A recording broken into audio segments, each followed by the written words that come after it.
Today, I'm pleased to announce members of my science and technology team. Dr. John Holdren has agreed to serve as Assistant to the President for Science and Technology and Director of the White House Office of Science and Technology Policy. John P. Holdren is the resident science czar of the Obama White House. He's the head of the White House Council on Science and Technology, key advisor operating out of the new Executive Office building in Washington, D.C. This man is a Malthusian fanatic. He's a follower of Bentham and Malthus and Darwin. In other words, the main philosophers of the British Empire in the 19th century and the fountainhead of reactionary and anti-human ideology in that time frame.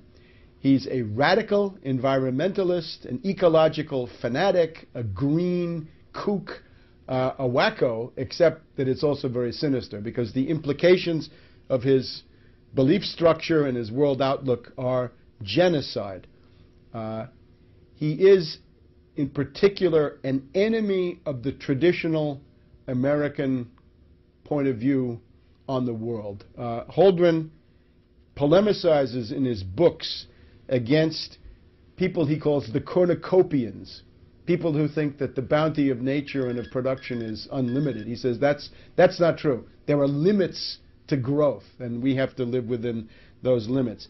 He polemicizes against growthsmanship, that you can grow your way out of a crisis. According to Holdren, that door has been permanently closed on all of us. And in particular, he says he hates the moonshot mentality of the average American. And that is to say, with the right kind of national mobilization, technology, and political will, you can do just about anything, including putting a man on the moon or putting other people out into space. So Holdren is anti-American in this deep way. He is a pessimist culturally and historically. He calls himself a neo-Malthusianism.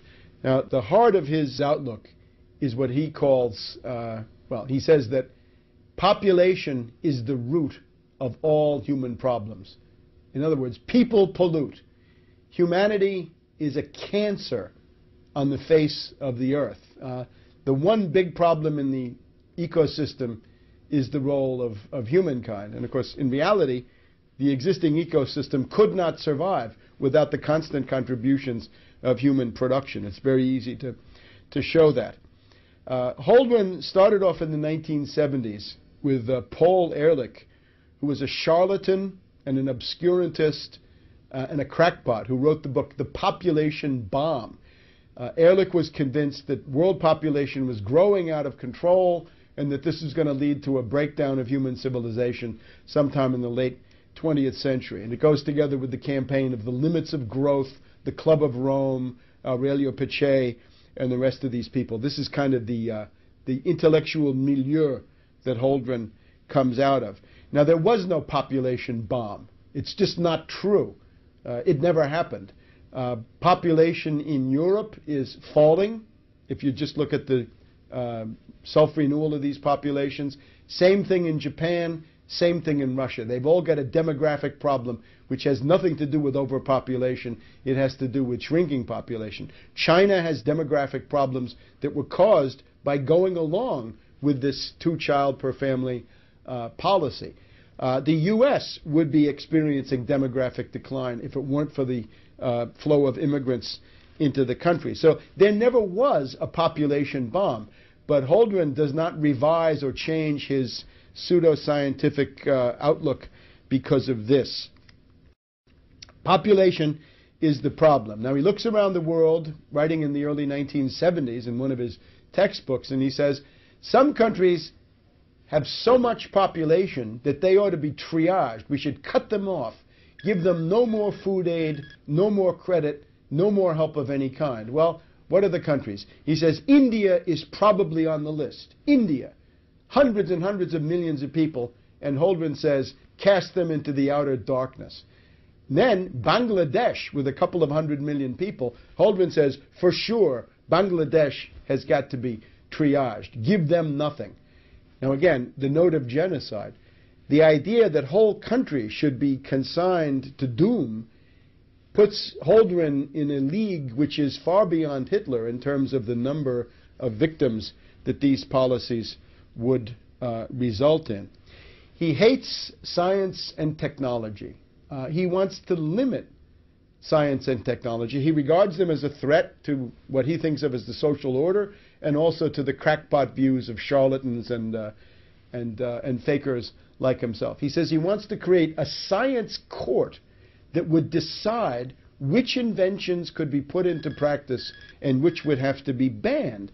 This is unbelievable. This would essentially strangle the source of human progress and consign us all into a stagnation and ruin which would never end. Holdren believes that there's a world optimum population, or carrying capacity. Now, the idea of carrying capacity comes from the writings of a Venetian kook by the name of Gianmaria Ortes, O-R-T-E-S, writing in 1790 or thereabouts. Ortes said that the limit of the world population was 3 billion people, and that if you went beyond that, you'd have famine and starvation and death, and it would always tend back to 3 billion people. Now, Holdren is even worse. He's more genocidal than Gianmaria Ortes. He's more genocidal than Malthus, who followed in the footsteps of Ortes. Holdren says that the optimum world population is 1 billion. Now let's pause. At the time Holdren wrote that, the world population was already 4 billion. Today, if you say the optimum population is 1 billion, it would mean that more than 5 billion would have to go. And again, these are orders of magnitude that Hitler, Stalin, and Mao never dreamed of. Only in the mind of fanatics like Holdren do we get genocide of these proportions. Holdren says that the big task of policy, and here the third world and developing countries should take note, he says the main political problem facing the world is not world economic development, but stopping world economic development. He's very worried that countries like China and India and others, Latin America, South Asia, Sub-Saharan Africa, that they're going to try to imitate the development of the US, Europe, and Japan. And Holdren says that would be catastrophic.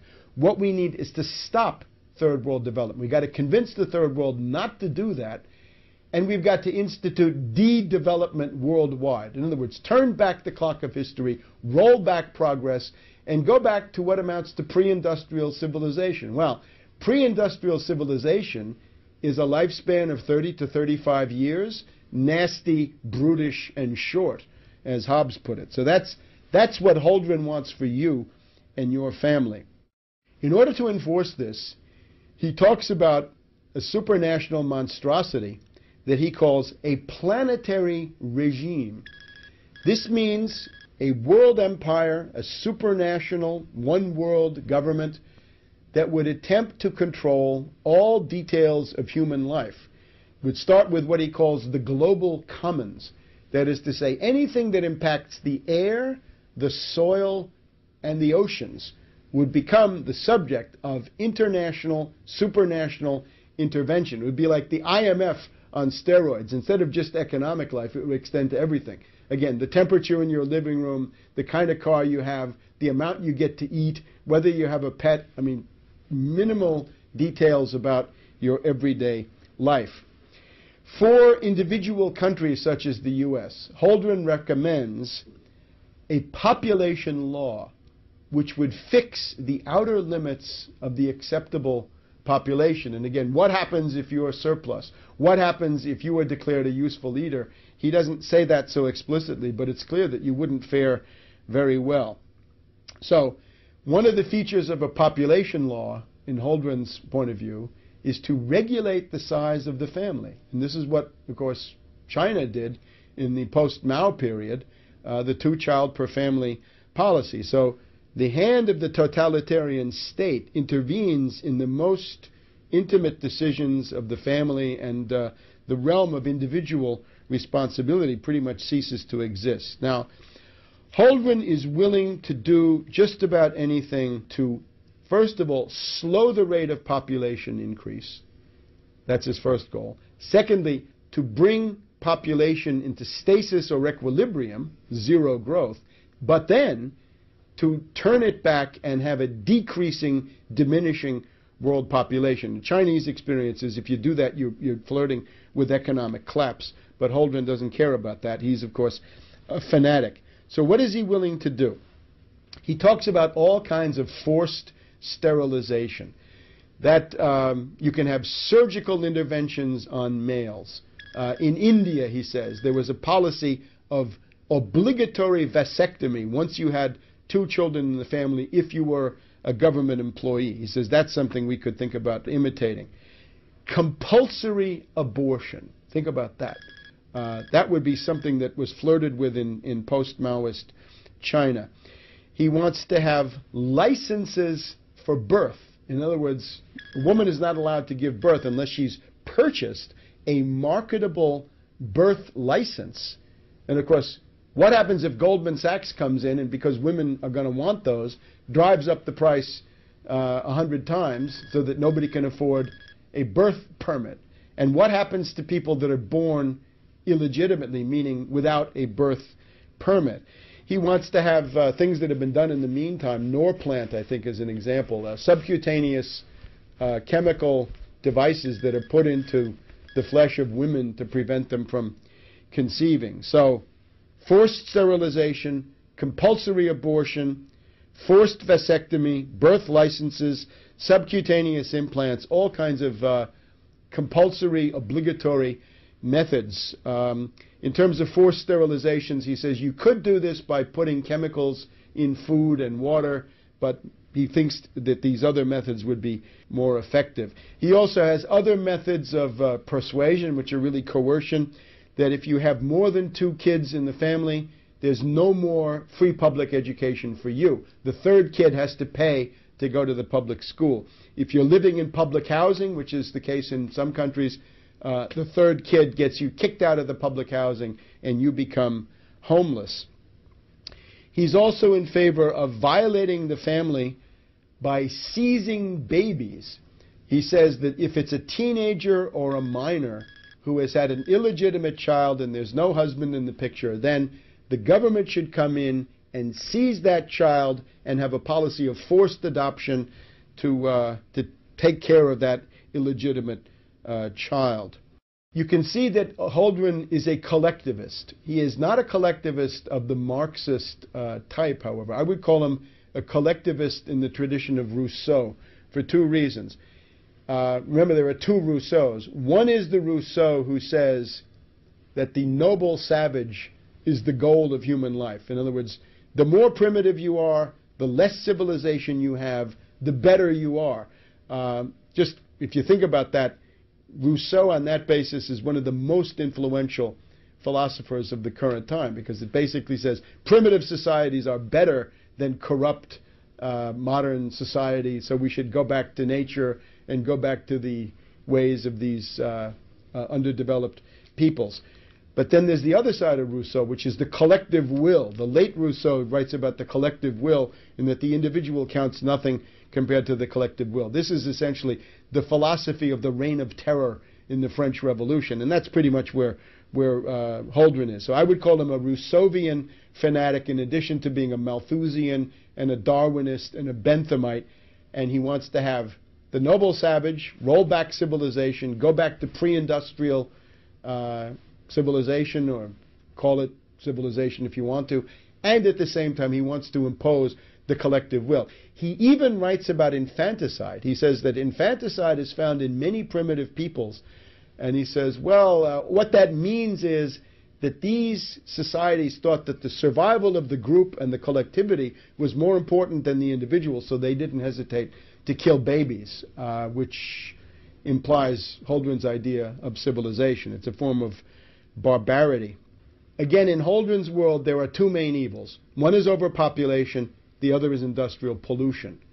In the world we live in, the main problem is poverty, ignorance, disease, backwardness, illiteracy, and the rest. The main problem of today's world is a massive underproduction of most of the worldly goods that humans need: food, clothing, shelter, transportation, jobs, housing, healthcare, all the rest. All of that is lacking. 1 billion people in the world we live in are on the verge of starvation because of the world food market situation and the fact that we have almost no food stocks left anywhere in the world. You've also got about 2 to 3 billion people right now who are living under €1 per day, under about $1.50 or $2. So Holdren looks at that world and says the reason for poverty is overpopulation. I would say no. The reason for poverty is underproduction of all the main things. Question for Holdren: if you have a bunch of people and you want to give them all a hat and there are not enough hats to go around, what do? I say manufacture more hats. Holdren says start cutting off heads. That's Holdren. In being a follower of Bentham and Malthus and Darwin in this administration of fanatics, Holdren is joined by others. Let's look at Cass Sunstein, who is the regulation czar. Sunstein is the pioneer of what is called behaviorist economics. He wants to nudge you or convince you to do certain things. The problem is the nudge is not a friendly nudge. The nudge is going to become a cattle prod, and then it's become a bayonet, and then it's become a machine gun, and God knows what else. That's Cass Sunstein. He's a former law professor from the University of Chicago. Now, he quotes Bentham all the time. Sunstein is a guy who says that animals should have legal rights, including the right to be represented by lawyers in a court. Now, Sunstein, by most people's standards, would be quite extreme. But in the Obama administration, Sunstein is a moderate. Sunstein wants to give legal rights to animals. Holdren wants to give legal rights to trees so that they could be represented by lawyers and they could block development projects because you need more trees. Well, again, I'm all for trees. You want more trees, plant them. During the New Deal, we had something called the Shelter Belt that planted a couple of 100 million trees across the midsection of the United States as an attempt to make the climate better. It was an attempt to deal with the Oklahoma Dust Bowl of the 1930s. The way you do that is to plant trees. Trees are fine, but again, with Holdren, we're going to have trees represented by lawyers stopping human needs from being realized. Generally speaking, the Malthusian, zero-growth, radical environmentalist, ecological extremist movement of the late 60s and early 70s is the precursor that prepares the ground for the radical deindustrialization of the United States in the late 70s and then into the 80s, the so-called Great U-turn, where the U.S. goes from being an industrial power to being a post-industrial rubble heap. Key moment is 1968 with the foundation of the Club of Rome, Aurelio Pache and Alexander King. Alexander King once admitted that the whole purpose of the ecological movement was to stop the economic development of the third world and make sure that there would be fewer brown and black people in the world, because this was a problem for the Anglo-Saxon master race, the way he looked at it. 1972, you've got this tremendous work of charlatans and crackpots, Meadows and Forrester, The Limits to Growth, which was that the world really should have ended already because the raw materials are being exhausted at such a rapid rate. So out of that you get the green movement, the greening of America, and the coming of something that you didn't have before, was a mass constituency for radical environmentalists. In particular, Malthus used to be a dirty word among leftists because he was considered a British imperialist. Marx and Engels had to attack Malthus because otherwise they couldn't function in progressive circles. But by the 1970s, thanks to this, Malthus and Darwin become good guys when, of course, they're really very bad and both charlatans and crackpots. So that's sort of the preparation. You've also got people saying that a service economy is better, the so-called Triple Revolution Committee. You've got the government of Edward Heath in Britain and Harold Wilson of the Labour Party saying quality of life is more important than production. All of these are ways to begin arguing the idea of deindustrialization. The way you get it, though, big time in the U.S. is Paul Adolph Volcker of the Trilateral Commission, appointed by Jimmy Carter of the Trilateral Commission. And what Volcker then does is he gets the Federal Reserve, and he raises interest rates to unprecedented levels, a 22% prime rate, meaning that for most people the interest rates were 30% or even more, and that's for mortgages, for various kinds of business financing and so forth. What Volcker was able to do was to essentially destroy the industrial base of the United States. It became impossible to produce with credit costing that much. Some people compared this to Keynes, right? Keynes said, well, let's have inflation as a cure for depression.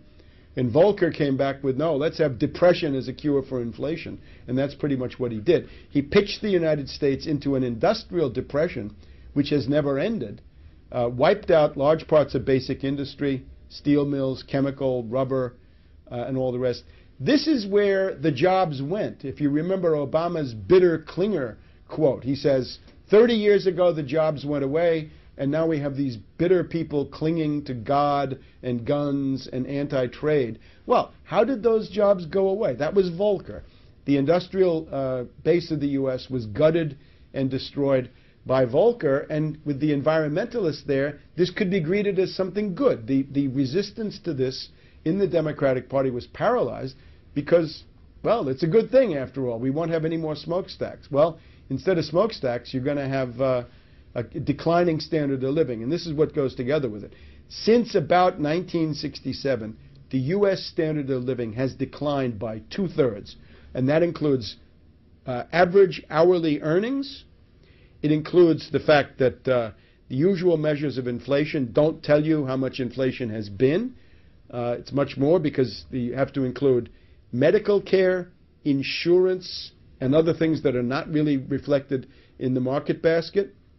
You're working about 6 weeks more per year, so you've got a longer work day, a longer work week, and a longer work year. Vacations shrink, and the work year is extended by about 6 weeks altogether. The other thing that you've got is your commute is much further, and you're sitting in traffic for a total of about 2 to 3 weeks just sitting there, in addition to whatever the length of your commute would be. If you add all of that together in terms of the burden of economic life on the average standard of living and quality of life, you will find that the U.S. standard of living has indeed declined by 2/3. You can look on shadow government statistics.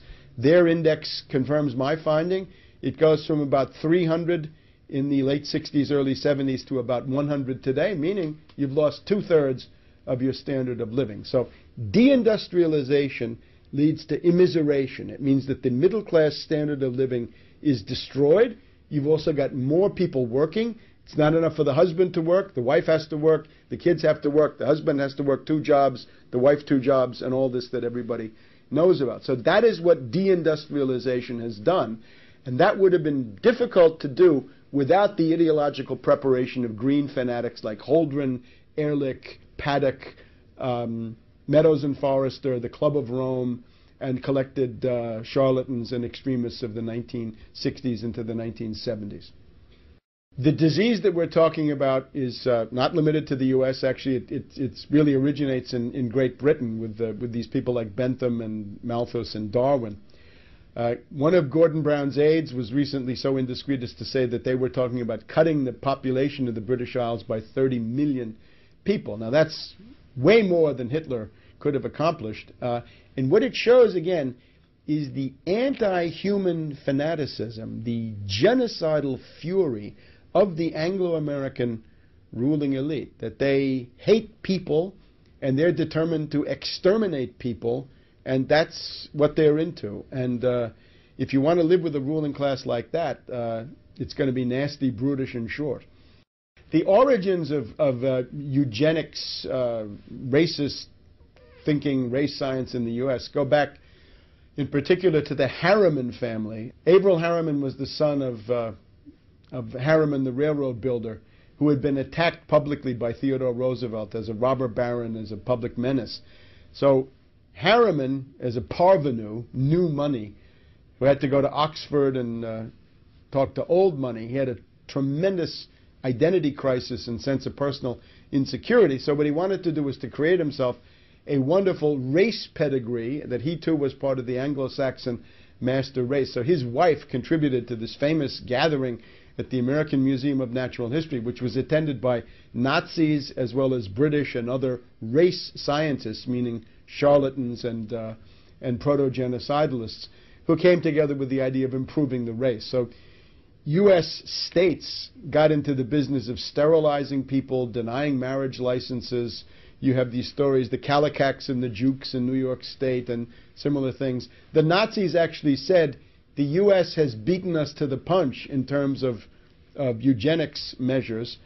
So in some ways they were actually following in the footsteps of what Harriman and this faction had done in the United States. Now, Bush the Elder, in his first congressional term, when he was representing River Oaks, Houston, Texas, elected in 1966, it was a district that had to be tailor-made, designed for him, as part of a redistricting, so he could finally get elected after he failed to get into the Senate from Texas against Yarborough in 1964. Bush became the champion of eugenics. He brought in Shockley, Herenstein, and these other fanatics, right? The sort of bell curve school, the precursors of that. In other words, people who talk about racial inferiority of the non-white races and things of this sort.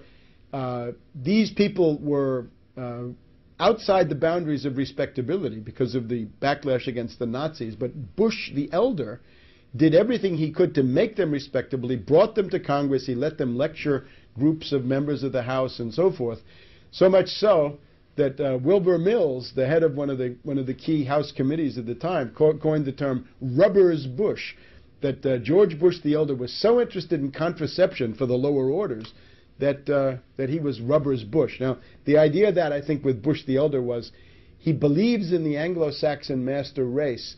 The problem is if you believe in that, you got a problem of numbers because there are so many other people who are not part of this. So what are you going to do? You've got to do something to limit the population growth and probably turn it around among the non-white populations in particular. So I think that is the one thing that Bush the Elder actually believes in as a fixed point of ideology. John P. Holdren, the current Obama population czar, John P. Holdren, the White House science czar, is very much in the tradition of this Harriman eugenics movement, which was rubbing elbows with the Nazis in the 20s and 30s. Things like compulsory abortion, compulsory sterilization, taking children away from parents, preventing marriages, marriage licenses that you have to pay for, implants and other things to prevent birth. This is all in the Nazi or quasi-Nazi tradition of the 20s and 30s. The mentality of oligarchy does not change. We have to remember that as long as there are human individuals, you're going to have the one, the few, and the many. There's going to be one person, small groups of people, and large masses. So this is always going to be with you. These are ontological categories of human existence. The problem you have is if you have the dictatorship of the one, that's a fairly clear-cut problem. If you have the spontaneous mob of the many, that's a problem that people can also recognize. But what you tend to have in human civilization is the rule of the few, the oligarchy, the iron law of oligarchy, studied by German sociologists in the late 1900s. Now, the purpose of an oligarchy is really only one thing. A tyrant can have a project. A mob can have a goal. But an oligarchy is there to do one thing, to perpetuate oligarchy, to give it more and more power and allow it to exist. The mentality of oligarchy always depends on the idea that there's an elite and a mass. And there can't be anything in between. There's really no room for a middle class in oligarchy. So the elite has to justify itself based on what? Why should they rule? Are they smarter? Are they more efficient? Are they better? They're probably none of those things. They're probably inferior in many ways. So they've got to find other ways to justify what is an irrational principle of domination. So oligarchs generally find ways to argue that the mass of people are inferior, that their lives are not worth living, and indeed that they're closer to animals than they are to the elite. So whenever you have an oligarchical elite, they're always going to try to portray the masses as ignorant beasts, inferior, or whatever else it is. And that's what we see. This is very strong in the Anglo-American world. The U.S.-British tradition is not that of a dictator. Stalin, Hitler, this you generally don't find. It's also not so much in the notion of mob rule and demagogy of that sort, although occasionally it is. Generally what you have in terms of real power is an oligarchy. So this oligarchy is inherited from Venice, from the Venetian Republic of the Middle Ages, and it's transferred into Britain between 1500 and 1600 or so in the form of the Whig Party, the top aristocratic party which rules Britain from the early 1600s really until about 1832 and the Reform Bill. So it's an oligarchical system. The U.S. and the British are a polycentric oligarchy where you can't say the Bilderberger runs it, or the Trilateral, or the CFR, or Bohemian Grove, or whatever it is. All of those are power centers that jostle each other and coexist. But what they amount to is an oligarchy. If you have a tyrant, you can convince the tyrant to change policy. It can be done. But to change an oligarchy, as Plato points out, is harder because you've got to convince so many different ones, and as soon as you convince some of them, you've deconvinced others because those are the enemies and they hate the ones that you've convinced. So that's the problem that we face in the Anglo-American world. The Club of Rome is a group of old fascists, for want of a better word. Aurelio Peccei was the most prominent guy. He had been a fascist for Mussolini in the Balkans during World War II, done all manner of crimes there. And then we have his associate, Alexander King, who admitted that embarrassing thing, that the purpose of this was to express the genocide of the Third World. In other words, that it was designed to make sure that there would be no Third World development, that therefore the black and brown people of the world would not become numerous. So the Club of Rome is already the beginning of a genocidal mentality in which Holdren and Cass Sunstein and other people in the Obama regime participate. Naturally, as this becomes more extreme, as the breakdown crisis gets worse, and it is getting worse, as the depression deepens, you get into the definitions of useless eaters, lives not worthy of being lived, non-productive culls, they're called sometimes, surplus population, as Scrooge said, following Bentham and Malthus. And how many are there of such people? As the depression gets worse, it gets to be more and more of the population that are useless eaters and non-productive culls. So the problem that we face is the ideology has deteriorated. The global warming ideology is, at least up to now, the most extreme form, because it says that carbon dioxide is a pollutant and that carbon is bad when we ourselves are a carbon-based form of life. So it seems to say that the inevitable results of humanity is pollution, that people pollute, or indeed that people are pollution. It gets back to Ehrlich and Holdren and their idea that humanity is a cancer on the face of the earth. So the ultimate logic of all this is extermination, genocide, the concentration camp, depopulation, and a horror that goes beyond anything seen in the 20th century. That's where Obama is essentially leading. When Holdren is confronted with his published works, the body of work on which his scientific credentials rest, he wants to run away from them and say that he's no longer the environmental extremist that he once was, that his genocidal fury has mellowed with age. But I wouldn't believe that for a minute. It's just that he's become a little bit more sophisticated politically, and he's seen how damaging it is when people throw that stuff at you. It's, of course, a monstrosity that he was allowed to get through that confirmation process in the first place.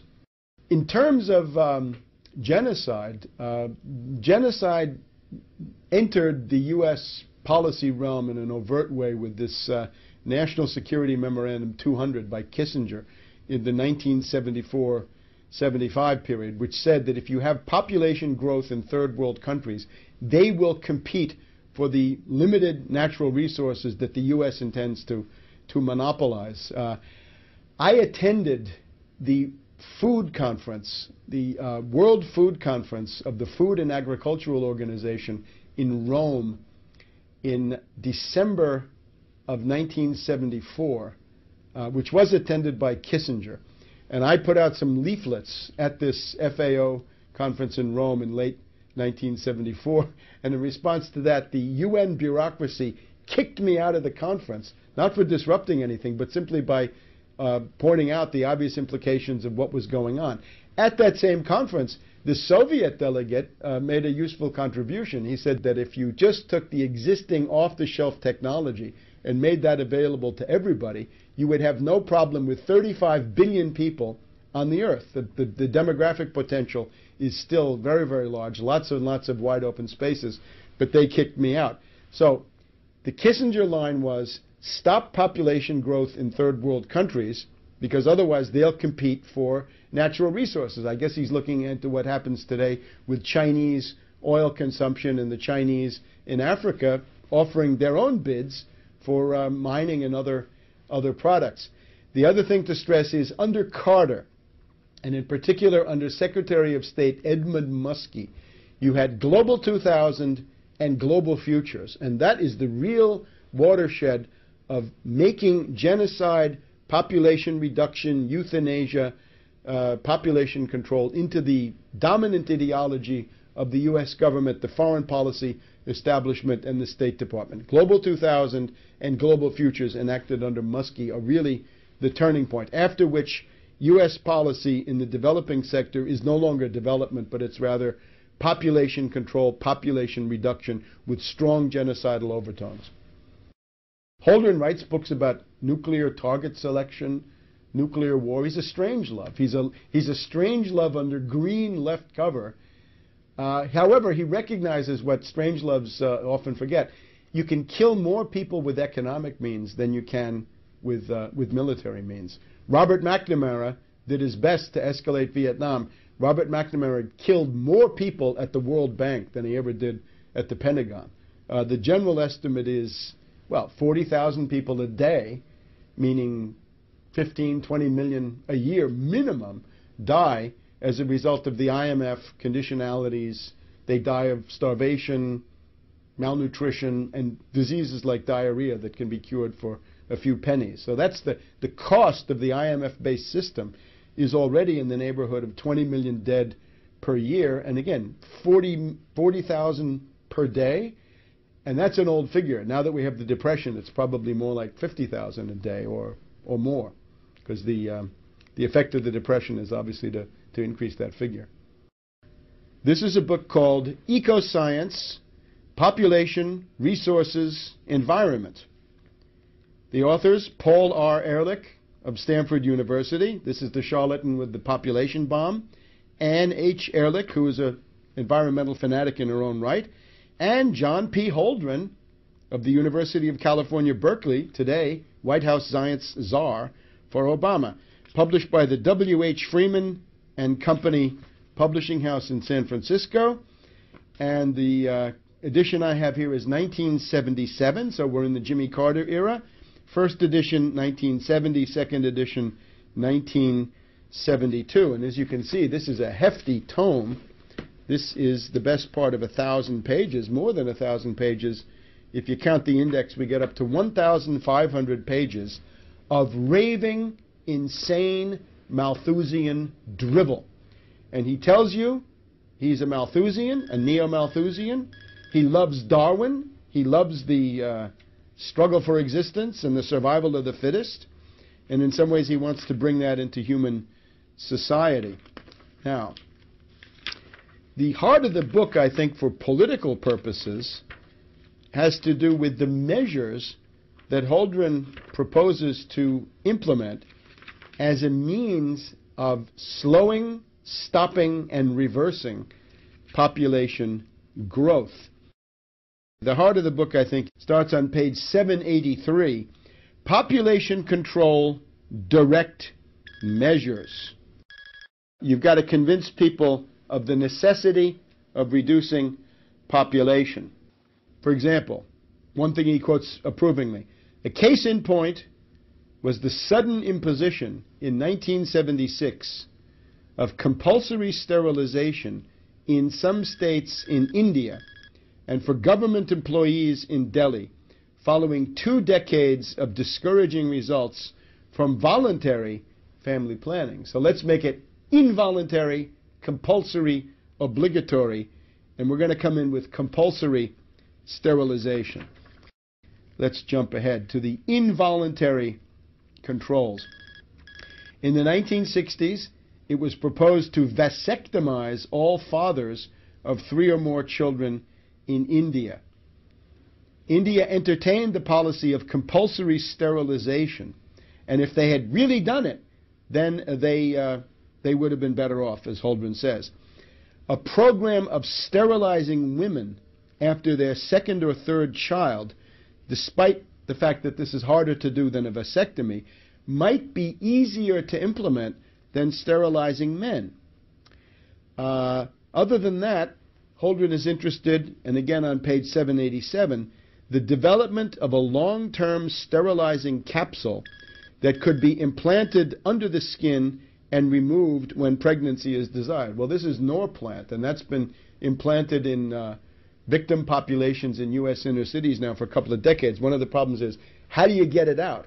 The government puts it in, but who's going to help you to take it out? That's a little bit harder.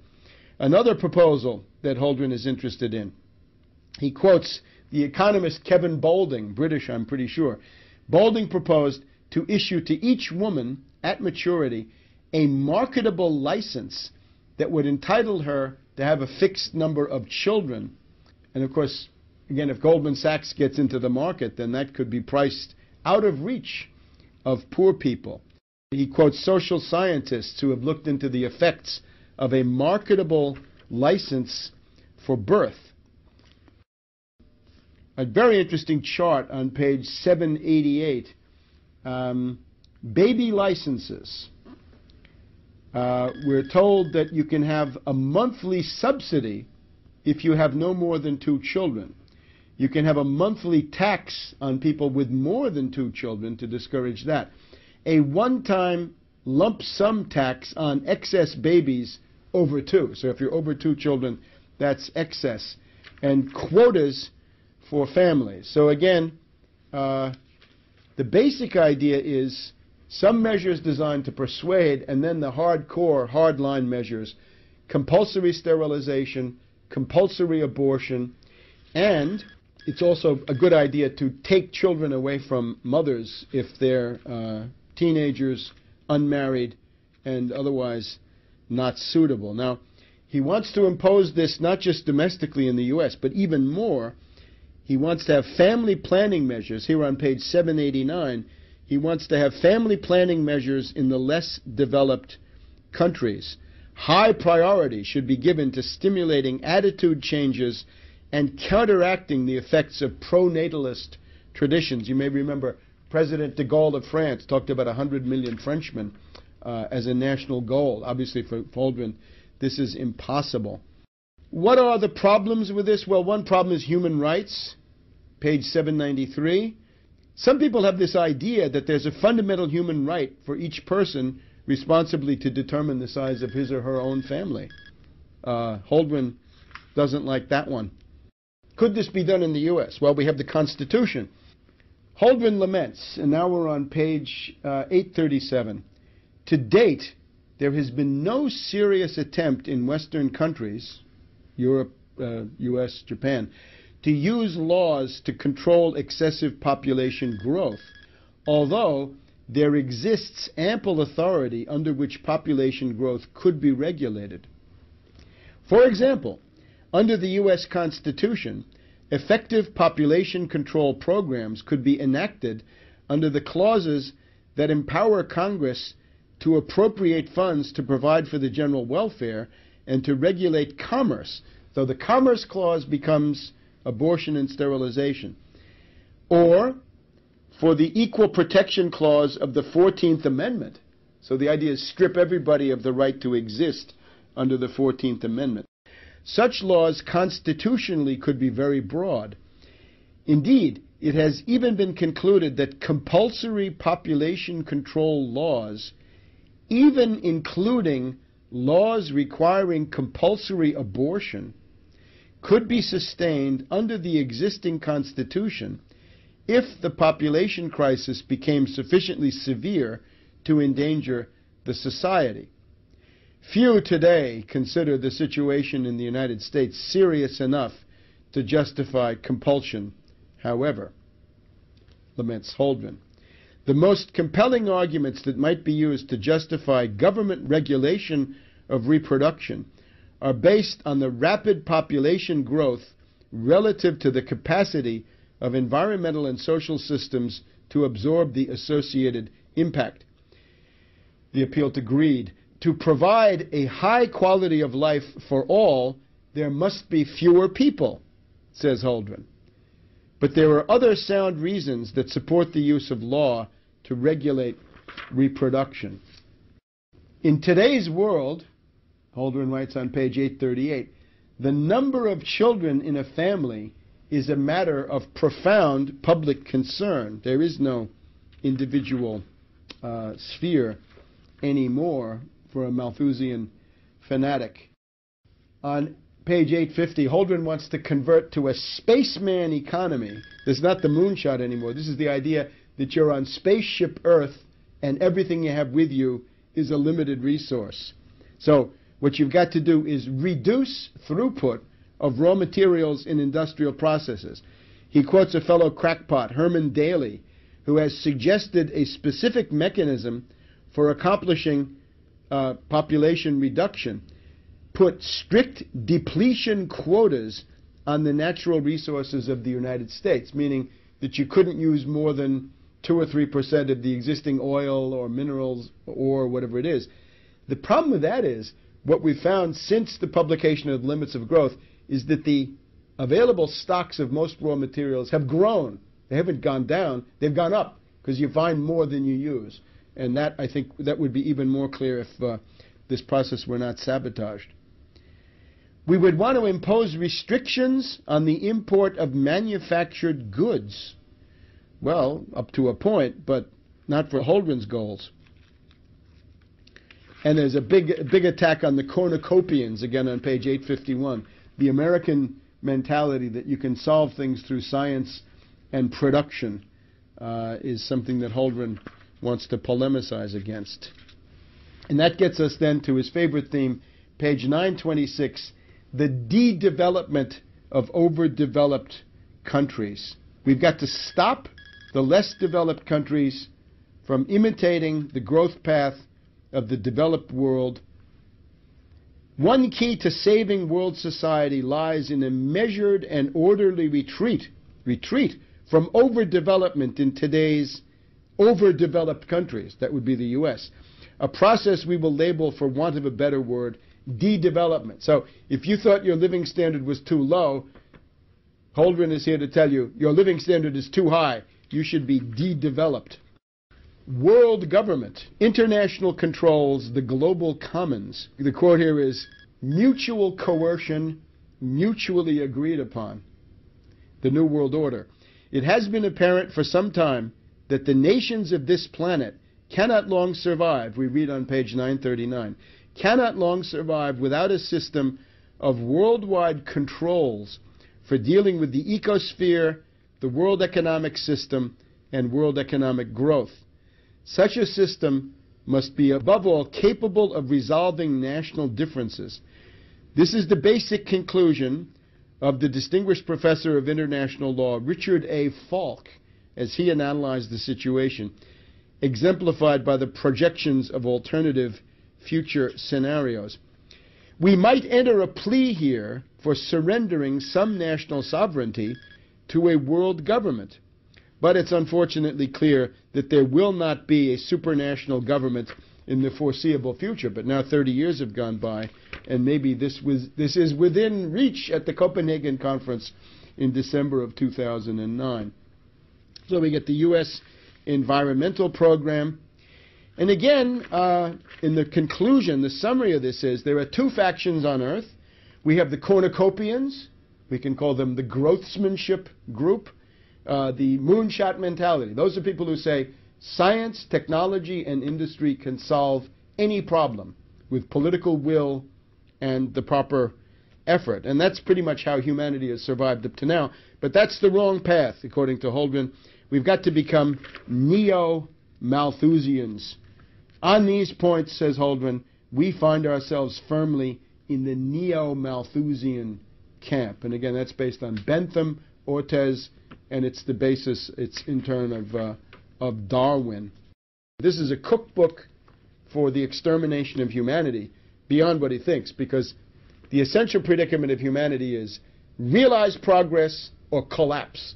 If you look in historians of world history like Toynbee, he's got a catalog of, 20 different world civilizations, and they've all collapsed except one. And generally they've collapsed from within, and they've collapsed to a very significant degree because of thinking like this, that there's a limit to growth and that the privileges of an oligarchy are more important than the standard of living and the success of the individual human family. So this is a cookbook for the extermination of humankind, right? Those series that you see on the History Channel. What if there were no people? Well, Holdren has been blazing that trail for quite a while.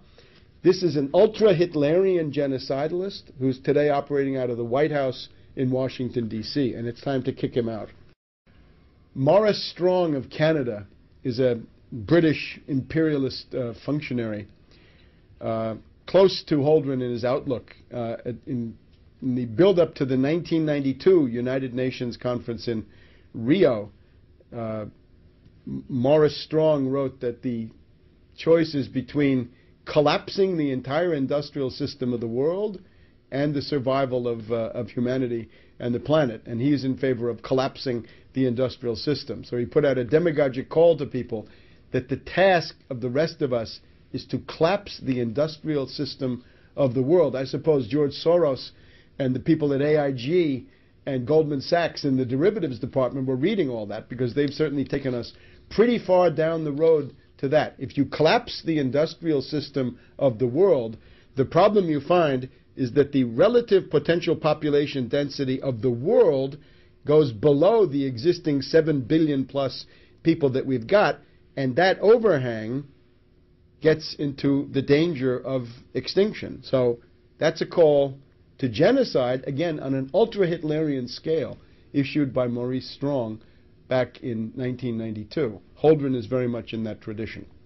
Ehrlich and Holdren and their ilk are crackpots, charlatans, and quackademics, in the sense that their method is fundamentally wrong. The predicament of humanity is that at any given moment in time, with the existing technology that you have, you face a finite world of natural resources, except that what you can use as a natural resource is already defined by the technology you have. So if you expand your technological repertoire and armory through scientific discovery and technological development, you can define increasing areas of the natural world as usable natural resources. And that's what we've done up to now. If wood is not enough, get coal. If coal is not convenient, get oil. If oil is not enough, get nuclear. If nuclear has problems, get thermonuclear. Look at antimatter. Look beyond, and still beyond a horizon that we can't even see at this point. The essential human condition is realize progress or collapse. Advance in science, technology, and industry, or you will soon cease to exist. And that's the fundamental human premise that this lunatic, Malthusian, Darwinian, Benthamite school, Ehrlich, Holdren, and the rest of them, deny. The president, I think, has surrounded himself with some of the most brilliant choices. Dr. Holdren, I don't want to embarrass you, but I sometimes refer to you as walking on water.